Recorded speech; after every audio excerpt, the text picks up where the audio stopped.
Hey Mike, this is Roger.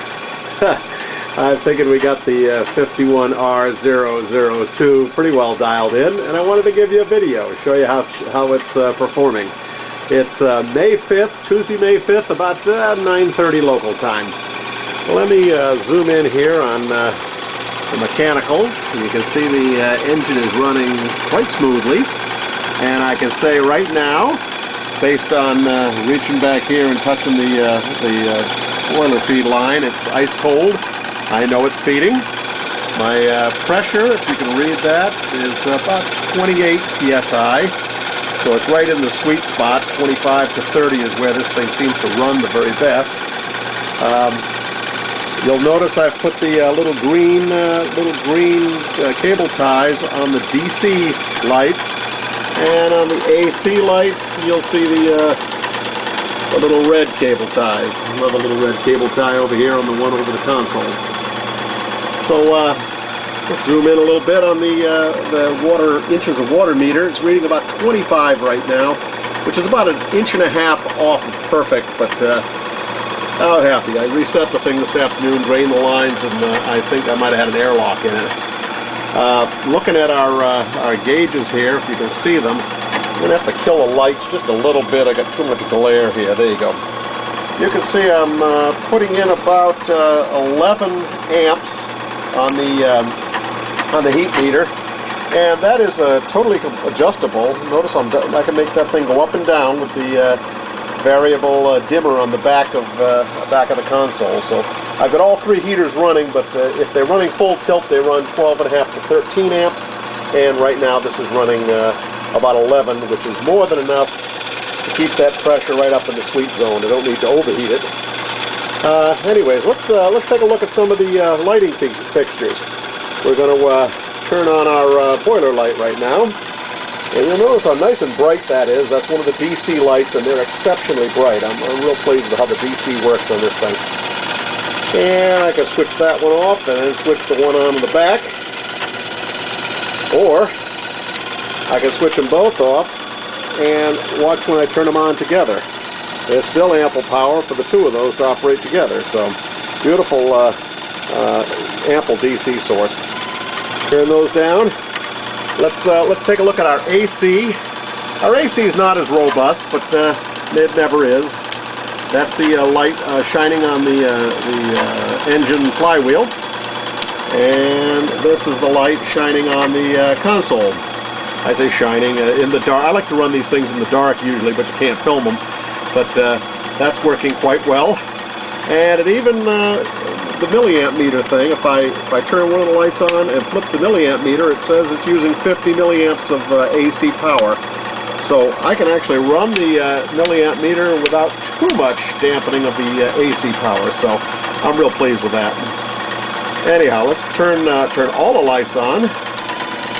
So you can see, I'll just pan around the...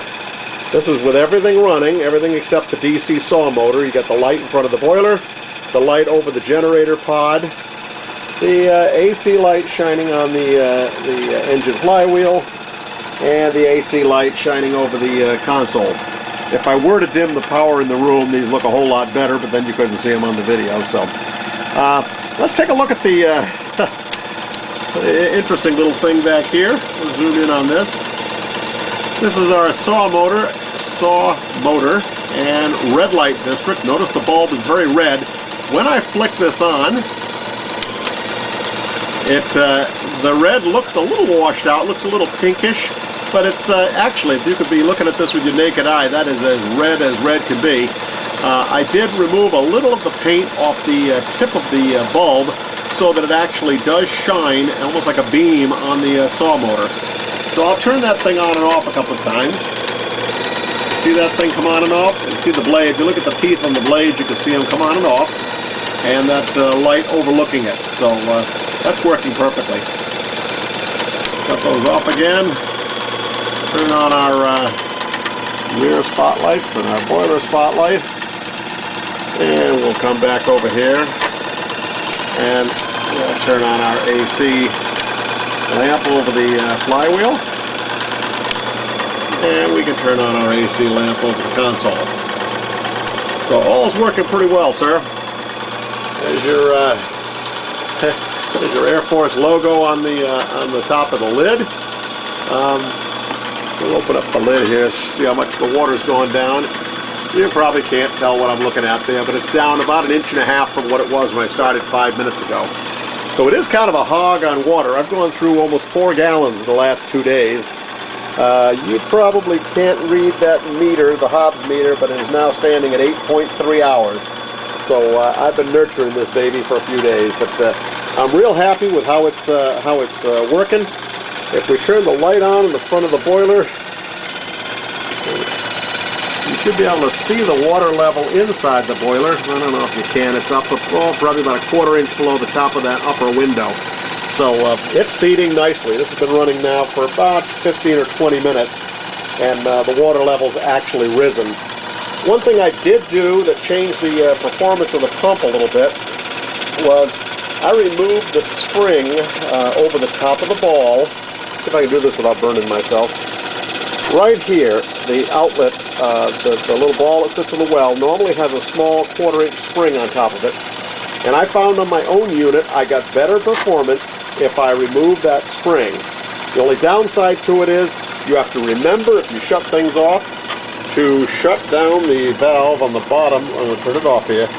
You have to shut that off, or else you run the risk that it's going to overflow the boiler later with gravity feed.